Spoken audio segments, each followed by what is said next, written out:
और अब खबरें विस्तार से। पीएम नरेंद्र मोदी की मां हीराबेन की अचानक तबीयत बिगड़ने के बाद उन्हें अहमदाबाद के यूएन अस्पताल में भर्ती कराया गया है, जिसके बाद खुद पीएम मोदी अहमदाबाद पहुंचे।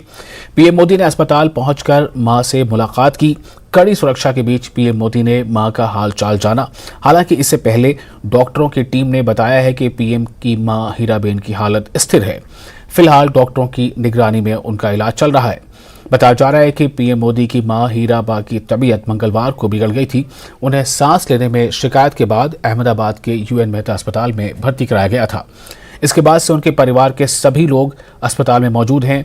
हीराबा को कफ की शिकायत थी।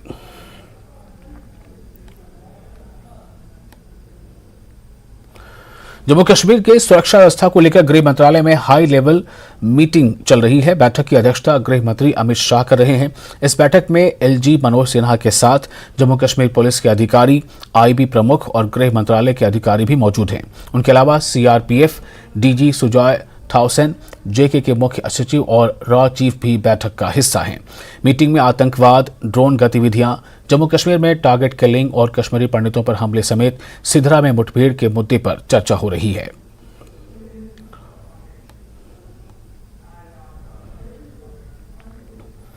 जम्मू के सिधरा में सुरक्षा बलों ने बड़ी आतंकी साजिश को नाकाम बना दिया। यहां हुए एनकाउंटर में सुरक्षा बलों ने 4 आतंकियों को मार गिराया। ये आतंकी ट्रक में सवार होकर आए थे।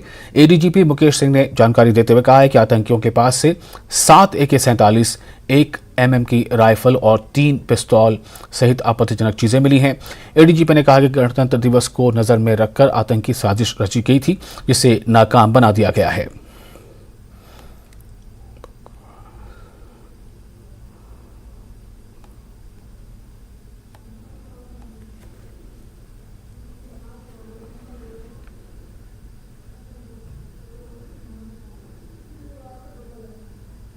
During the search of the truck, heavy volume of fire was opened on us and we retaliated.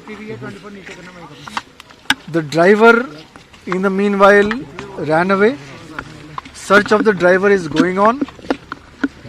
In the operation, 4 dead bodies have been recovered, so 4 terrorists have been killed. 7 AK-47s, 1 M4 rifle, that means 8 big weapons and 3 pistols have been recovered so far. There are other materials belonging to the terrorists which have been recovered, which include pouches and magazines, etc. Everything is being scrutinized and analyzed. More details will follow. We will not be able to tell you the details of the group because we are not aware of the group. We are still investigating. Whether they came from the border or not is a matter which is to be investigated. The only thing we can tell you is that the truck was going from Jammu towards Srinagar side. If you remember, about a week, 10 days back, some weapons were recovered in Narwal area, which had put us on alert. Both army, police, CRPF, all of us together were on high alert on the run-up to 26 January function. And generally the border grid had been strengthened, the camps have been made more secure and we were on high alert and that is how we have been able to prevent this action. देखिए, जैसे कि ADG साहब ने कहा था कि ये joint operation था, नाका था और उसके ऊपर हमने उनको जब रोका तो उन्होंने जवाबी जब फायर आया तो उसके ऊपर हुआ नॉर्मल ऑपरेशन। इसकी डिटेल्स दे दी जाएंगी जब हम भी इसके बारे में और जानकारी ले लेंगे कि एग्जैक्टली कितना एम्यूनेशन स्पेंड हुआ और क्या कार्रवाई हुई।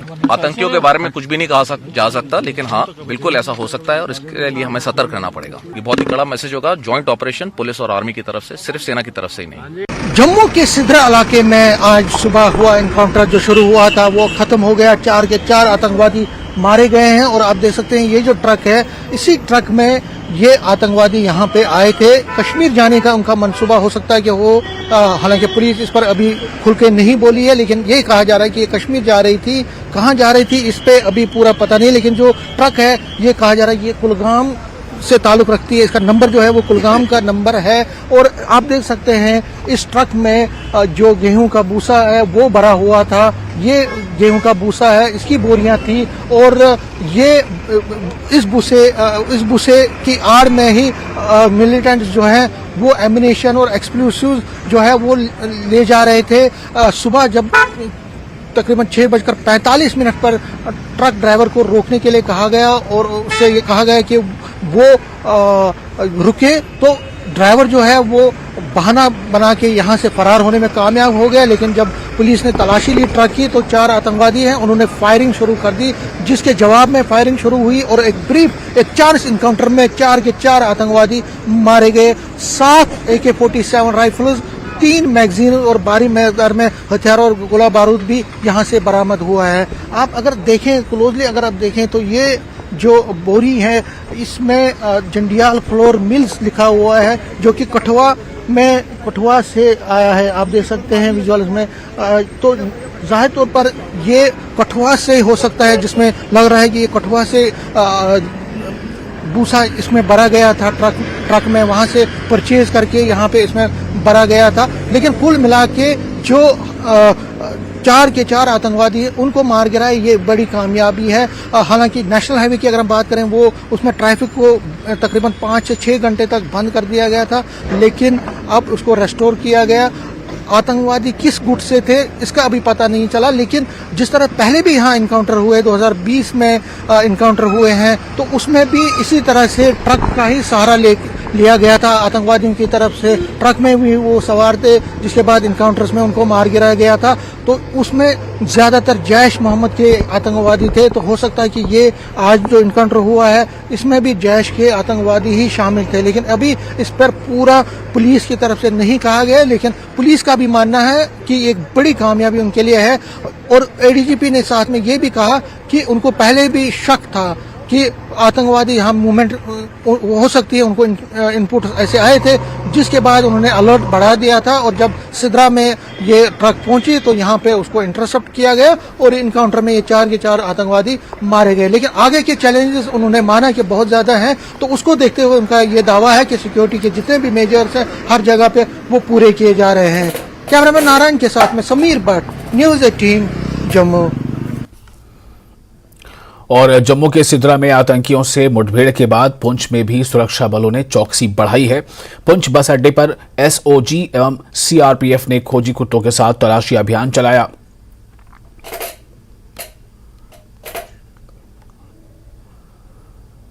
जम्मू के सिद्रा में हुए आतंकी हमले के बाद पूरे जम्मू कश्मीर के साथ पुंछ में भी जो है सिक्योरिटी के बंदोबस्त पुख्ता कर दिए गए। और आज देख सकते हैं कि पुंछ में जो है बस अड्डे पर जो तलाशी अभियान चलाया जा रहा है और उसके साथ जो है खोजी कुत्तों को लगाया गया है बस में। और जहाँ कबाड़ की दुकानें जितनी वहाँ देख रहे हैं कि किसी तरह की कोई एक्सप्लोजिव वगैरह ना हो। तो हमारे साथ जो है डॉग के मास्टर, उनसे बात करेंगे, उनका क्या कहना है। सर आपका नाम? सर मेरा नाम constable dog handler Abhishek Singh है जी। ये अभियान के बारे में बताइए, जो अभियान चला रहे हैं। सर ये सर्च अभियान चल रहा है, ये SOG टीम और JK पुलिस और CRPF और डॉग के साथ हमारा सर्च अभियान बस स्टैंड पे चल रहा है, जो कि एक बहुत प्रमुख केंद्र है ये पुंछ के अंदर किसी भी बाहरी व्यक्ति का घुसने का है। तो ये सर यहाँ पे सर्च अभियान चला रहा है, सबका लगेज चेक किया जा रहा है, गाड़ियाँ चेक की जा रही हैं और भी काफ़ी चीज़ चेक किया जा रहा है, जो कि बहुत अच्छा है सर। इससे हम हमें काफ़ी मदद भी मिल रही है इस चीज़ से। और डॉग हमारा पूरा 100% काम करता है और करेगा भी जी। मतलब लोगों को अवेयर कर रहे हैं कि कोई हाँ, लोगों का आश्वासन पूरा है कि वो डरे नहीं। हमारी पूरी पुलिस टीम प्रशासन पूरा इसमें काम कर रही है, लोगों को डरने की कोई जरूरत नहीं है। यहाँ पर जो लोग हैं उनको डरने की जरूरत नहीं है और पूरी तरह से सुरक्षा बल मुस्तैद हैं। SOG हो, CRP हो, आर्मी हो, जो भी सब मुस्तैद हैं। और ये जो है इस तरह का तलाशी अभियान चला रहे हैं कि ताकि आने वाले समय में कोई ऐसी घटना ना हो सके जिस प्रकार आज जम्मू में हुआ है। हालांकि जम्मू में सुरक्षा बलों को काफी बड़ी कामयाबी मिली है और उन्होंने 4 आतंकियों को मार गिराया है। और पुंछ जो है सरहदी इलाका है और यहाँ पर इस तरह की जो है तलाशी अभियान जो है ये लोगों की सुरक्षा के लिए बहुत ही अच्छे हैं। Munish Sharma, News 18 network, Poonch. Break के बाद एक बार फिर आपका स्वागत है। जम्मू जिले के सितरा इलाके में मुठभेड़ पर महबूबा मुफ्ती ने भाजपा पर निशाना साधा है। उन्होंने कहा कि तमाम दावों के बावजूद आतंकवाद पर काबू पाने में विफलता मिल रही है। का दावा करती है हमने जम्मू कश्मीर से मिलिटेंसी खत्म की, तो आज जम्मू में भी मिलिटेंसी हो रही है, तो इनकी सबसे बड़ी नाकामी है। और वो तो दूसरी बात है, कोविड का बहाना करके, मिलिटेंसी का बहाना करके हो सकता है भारत जोड़ो यात्रा को ये रुकावट पैदा करनी पड़े। पर सबसे बड़ा अफसोस तो ये है कि ये मिलिटेंसी जम्मू तक भी फैली है। ये मिलिटेंसी को कंट्रोल करने में पूरी तरह से नाकाम हो गए हैं। और अब खबरें हिमाचल प्रदेश से। मुख्यमंत्री ने कोविड की स्थिति की समीक्षा के लिए स्वास्थ्य विभाग के अधिकारियों से बैठक की। इस बैठक में सीएम ने अधिकारियों को राज्य में कोरोना के मामलों पर कड़ी निगरानी रखने और किसी भी तरह की स्थिति से निपटने के लिए जरूरी निर्देश दिए। यहां सीएम सुखविंदर सिंह सुक्खू ने फ्लू जैसे लक्षण वाले लोगों की कोविड जांच के निर्देश भी दिए। इस बैठक में प्रधान सचिव स्वास्थ्य सुभाशीष पंडा ने मुख्यमंत्री को जानकारी देते हुए कहा कि प्रदेश में 2526 ऑक्सीजन वाले बेड और कोविड रोगियों को समर्पित 2046 बेड मौजूद हैं। बैठक में मिशन निदेशक NHM हेमराज बैरवा ने कहा कि राज्य में कोविड के केवल 28 सक्रिय मामले हैं, जिनमें से केवल 3 अस्पताल में आचाराधीन हैं।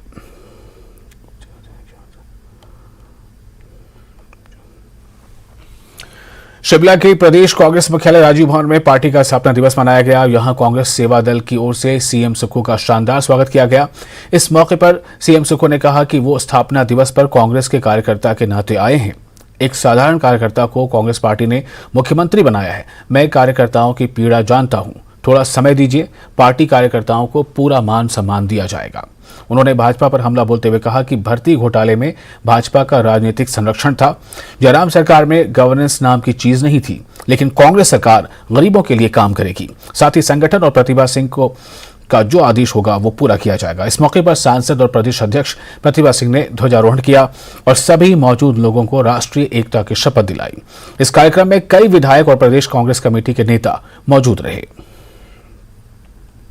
लेकर चीफ मिनिस्टर का सफर ये कांग्रेस पार्टी की देन है और आज कांग्रेस पार्टी का स्थापना दिवस है। मुझे अपने कांग्रेस के कार्यकर्ताओं के पास आकर बड़ी खुशी हो रही है कि मैं कैसे कार्यकर्ता के रूप में आगे आया, फिर छात्र राजनीति से आगे बढ़ते हुए, युवा की राजनीति से आगे बढ़ते हुए इस कांग्रेस पार्टी ने मुझे मौका दिया और कांग्रेस के प्रदेश अध्यक्ष से लेकर CR से लेकर चीफ मिनिस्टर तक का सफर और संगठन से लेकर सत्ता तक का सफर हमने तय किया। ये मुझे बड़ी खुशी की बात है और इस स्थापना दिवस पर मैं अपने कार्यकर्ताओं के बीच में आया हूँ। हमें खुशी है कि हिमाचल प्रदेश में दोबारा कांग्रेस की सरकार बनी है, जिसमें सभी की अहम भूमिका रही है। जहां तक आप जानते हैं कि आज कांग्रेस का स्थापना दिवस है, इस दिन को हम बड़े हर्षोल्लास के साथ मनाते हैं, क्योंकि कांग्रेस पार्टी एक बहुत बड़ी पार्टी है जिसका बहुत बड़ा योगदान है। चाहे वो हमारे स्वतंत्रता संग्राम में पार्टी ने काम किया, चाहे अहम मुद्दों को लेकर हमारी पार्टी जब भी फील्ड में उतरी, तो जो काम कांग्रेस जन करते हैं वो सभी उस बात से सभी जन वाकिफ है। पेपर लीक मामले पर सीएम सुखविंदर सिंह सुक्खू के आरोपों पर पलटवार करते हुए नेता प्रतिपक्ष जयराम ठाकुर ने कहा कि दोषियों को सजा मिलनी चाहिए, लेकिन सीएम सुक्खू राजनीतिक द्वेष और पूर्वाग्रह से ग्रसित होकर बयान दे रहे हैं, जैसा उनको बयान नहीं देना चाहिए। न्यूज 18 से खास बातचीत में पूर्व सीएम ने कहा कि भाजपा विधानसभा सत्र में सरकार से हिसाब मांगेगी। मौजूद हैं नेता प्रतिपक्ष जयराम ठाकुर, बात करेंगे इनसे। तमाम इश्यूज हैं, कल प्रेस कॉन्फ्रेंस भी सीएम की रही है। एक बड़ी बात मुख्यमंत्री जी ने कही कि सरकार का इसी कारण से घोटाले आ रहे हैं और अब हम जांच कर रहे हैं। जो स्टाफ सिलेक्शन कमीशन है, पिछले 3 साल की पूरी चीजें खंगालनी पड़ रही है। देखिए, जांच करें और मैं तो स्वागत करता हूँ, जांच होनी चाहिए और गलत हुआ है तो उसके बारे में जो दोषी है उनके खिलाफ कार्रवाई होनी चाहिए। जहां तक हमारी सरकार की बात है, हमारी सरकार ने किसी भी गलत आदमी को संरक्षण देने का सवाल ही पैदा नहीं होता और ऐसे में ये राजनीतिक दृष्टि से इस तरह से आरोप मत लगाएं। मैं उनसे कहना चाह रहा हूं, ऑब्जेक्टिव होकर के जो गलत हुआ है उस पर केंद्रित रहें और जो नौजवान वहां पर जिन्होंने इंटरव्यू दे दिए थे, जिनकी सिलेक्शन की प्रोसेस जो है वो रुकी पड़ी हुई है, जिन्होंने आने वाले समय में अभी रिटन एग्जाम के लिए जाना था, एक बहुत सारी हजारों की संख्या में हमने पोस्टें क्रिएट की हैं हिमाचल प्रदेश में। उन नौजवानों को न्याय मिलना चाहिए, उनकी भर्ती की प्रक्रिया जल्दी से पूरी होनी चाहिए। अगर बेरोजगारी के खिलाफ अगर उन्होंने कहा कि हम रोजगार देंगे, बहुत बड़ा मुद्दा था। पहली कैबिनेट की बैठक में 1 लाख लोगों को, नौजवानों को रोजगार देंगे, कैबिनेट तो हुई नहीं और होने की संभावना भी अभी लगती नहीं, मुझे मालूम नहीं होगी भी कि नहीं होगी। 2022 की सरकार की कैबिनेट 2023 में अब होगी या नहीं होगी मालूम नहीं अभी तक।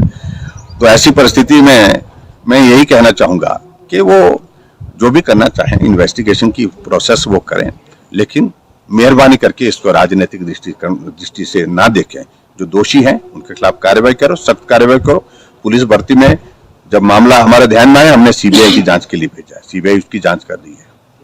एक लाइन उन्होंने यूज की कि पूर्व सरकार ने आंखें मूंद कर रखी थी, इसलिए अगर कहीं और भी हमीरपुर के अलावा, स्मॉल एयरपोर्ट के अलावा कहीं और भी इश्यूज आते हैं तो उनके लिए भी हम जांच करेंगे, और सरकार घोटालों की जांच करने के लिए ही बनी है। देखिए, एक बात मैं जरूर कहना चाहता हूँ, ये जांच जांच जांच और उसके बाद बंद बंद बंद, ये 3 शब्दों का प्रचलन पिछले 15 दिनों से हम सरकार बनने के बाद हम देख रहे हैं। वो करें, जितना उनको करना है दिल खोल करके करें, अपने दिल को तसल्ली देने के लिए।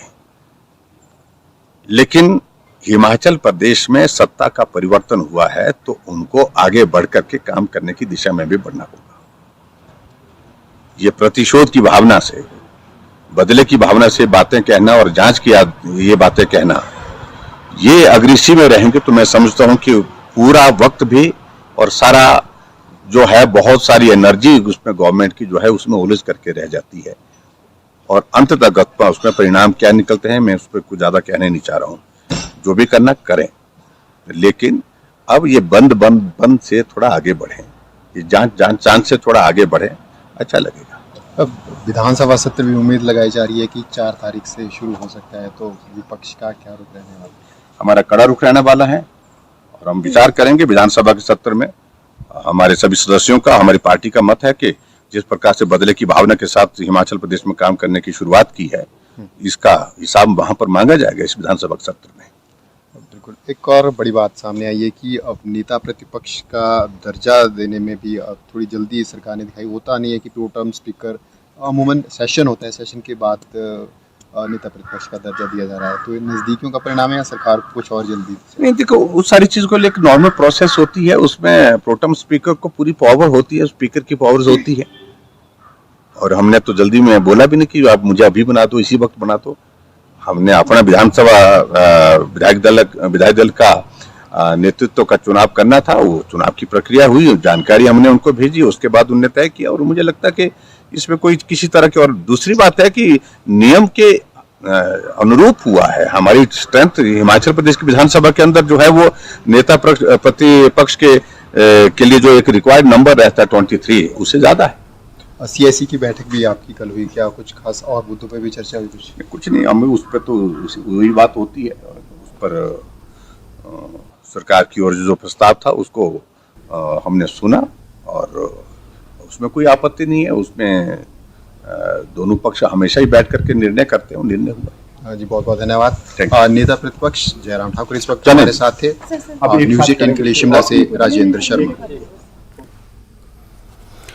बीजेपी प्रदेश अध्यक्ष ने कहा कि हिमाचल में कांग्रेस सरकार ने तानाशाही शुरू कर दी है। सुरेश कश्यप ने कहा कि तानाशाही तरीके से सरकार ने महज 20 दिनों के भीतर बदले की भावना से काम करते हुए 574 संस्थान बंद कर दिए, जो बेहद दुर्भाग्यपूर्ण है। उन्होंने कहा कि प्रदेश के इतिहास में पहली मर्तबा सरकार बनने के 2 हफ्ते बाद लोग मजबूरन सड़कों पर उतरने के लिए मजबूर हैं। जिस प्रकार की तानाशाही इस सरकार ने इस प्रदेश में प्रारंभ की है, और हमने हिमाचल के इतिहास में पहली बार देखा कि सरकार बनने के मात्र 2 सप्ताह के अंदर अंदर प्रदेश की जनता को सड़कों के ऊपर आना पड़ा।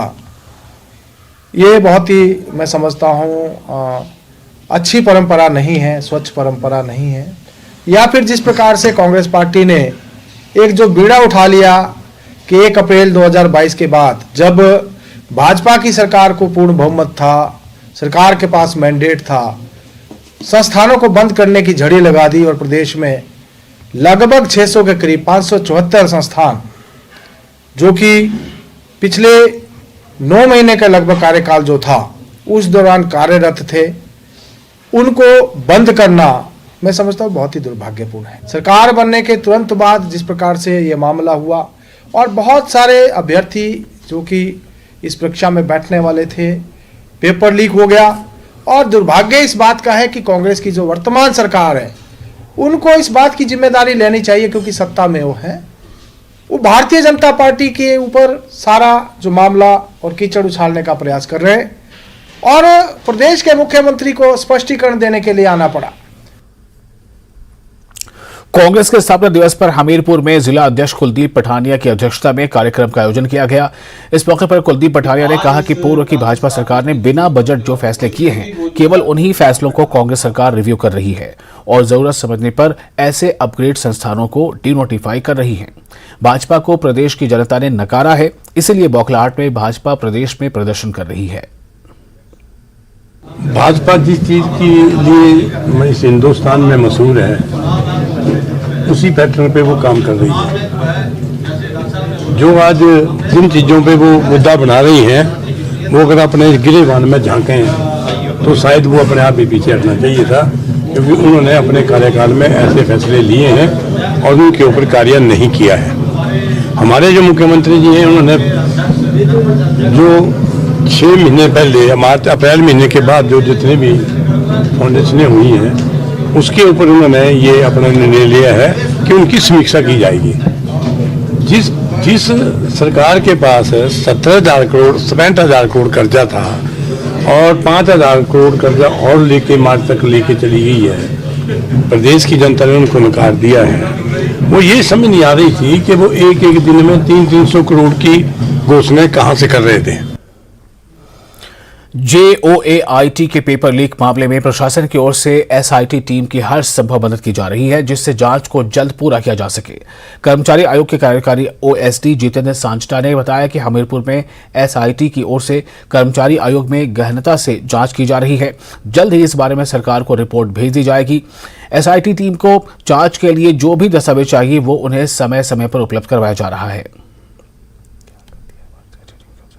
बेसिकली कि जो इंक्वायरी है उसमें थोड़े कॉपरेशन की रिक्वेस्ट की उन्होंने, और ये कहा कि जो भी मतलब डॉक्यूमेंट्स हैं, रिकॉर्ड्स हैं, जो उनकी इंक्वायरी में रिक्वायर्ड होंगे तो वो प्रोवाइड किए जाएं। तो हमने भी, जैसे मैंने पहले भी कहा, कि हमने पूरी कॉपरेशन का उनको एश्योरेंस दिया है कि जैसे जैसे विजिलेंस की टीम को जो भी रिकॉर्ड्स चाहिए होंगे, जिस तरीके की उनको इन्फॉर्मेशन चाहिए होगी, वो हम टाइमली प्रोवाइड करवाएंगे। भारत चीन के तल्ख रिश्तों के बीच बौद्ध धर्मगुरु दलाई लामा की सुरक्षा और पुख्ता कर दी गई है। बौद्ध धर्मगुरु दलाई लामा इन दिनों बोध गया प्रवास पर हैं। पिछले महीने चीन की एक जासूस धर्मशाला में पकड़ी गई थी, जिसके बाद बौद्ध धर्मगुरु की सुरक्षा की समीक्षा की गई, जिसमें उन्हें 4 लेयर सुरक्षा देने का फैसला हुआ है। उनकी सुरक्षा में सिक्योरिटी के साथ ATS समेत अन्य फोर्सेस को रखा गया है। तिब्बत पुलिस की एक सिक्योरिटी टीम भी उनके साथ हमेशा रहती है। देखिए, हमारी मिनिमम 3 लेयर तो रहती ही हैं, जैसे उनका इनर सिक्योरिटी है, उसके अलावा हमारा ऊपर फोर्स है, फिर पेट्रोलिंग पार्टीज रहते हैं, लेकिन उसके अलावा जो SDPOs हैं या DSPs है, उनके साथ भी अलग से फोर्स दिया हुआ है। हम लोग भी हैं, जब तक उनका कार्यक्रम रहता है तो मेयर और DM साहब भी उपस्थित रहते हैं। हमारे अन्य सीनियर ऑफिसर्स भी यहाँ उपस्थित रहते हैं। इसके अलावा आपने देखा होगा कि डॉग स्क्वाड की टीम भी है, BDDS की भी टीम है, हमारी ATS की टीम भी एक उसमें रहती है तैयारी हालत में। तो सिक्योरिटी का पूरा इंतजाम है, हम लोग ध्यान रख रहे हैं हर चीज का। किस लिए? ये दलाई लामा जी आए ना, यहाँ पूजा है, इसलिए आए हम। कैसा महसूस हो रहा है दलाई लामा जी आए? हाँ ना, बहुत अच्छा महसूस है, इसलिए तो हम यहाँ आए। इसलिए हमारे उनका प्रोविजन सुनने के लिए हम भी बुद्धिस्ट है, इसलिए हम यहाँ आए हैं। कैसा फील हो रहा है? बहुत अच्छा फील हो रहा है। क्या कार्यक्रम क्या है? कार्यक्रम दलाई लामा जी का प्रवचन सुनने आए हैं। हाँ जी। कहाँ से आए? हम किन्नौर से आए। हाँ जी। कैसा महसूस कर रहे हैं? पहली बार आए? पहली बार नहीं, दूसरी बार आई हूँ तो। हाँ जी। कैसा महसूस बहुत अच्छा हो रहा है, मेरे को तो बहुत अच्छा लग रहा है। बात शुरू ये मेरा तो एकदम, वो जब से हिज होलीनेस मतलब बोध गया वो आने के लिए हमने सुना है उनका बारे में कि आ रहा, हम एकदम खुश हुआ। और अब आज देखा होंगे कितने श्रद्धालु लोग उसका मतलब थोड़ा सा उसका पैर या सैदो पकड़ने के लिए वो लोग खुश हुआ, कितना उत्सव हुआ एकदम। इंडिया से लेकर के आपका जो वियतनाम, थाईलैंड, कोरिया, जापान जितना भी आदमी है यहाँ आज आया है, वो लोग बहुत खुश हुआ कि दलाई लामा गुरु जी बोध गया में आ रहा है। और इसके साथ ही इस बुलेटिन में फिलहाल इतना ही। आप बने रहे न्यूज़ 18 जम्मू कश्मीर, लद्दाख, हिमाचल के साथ।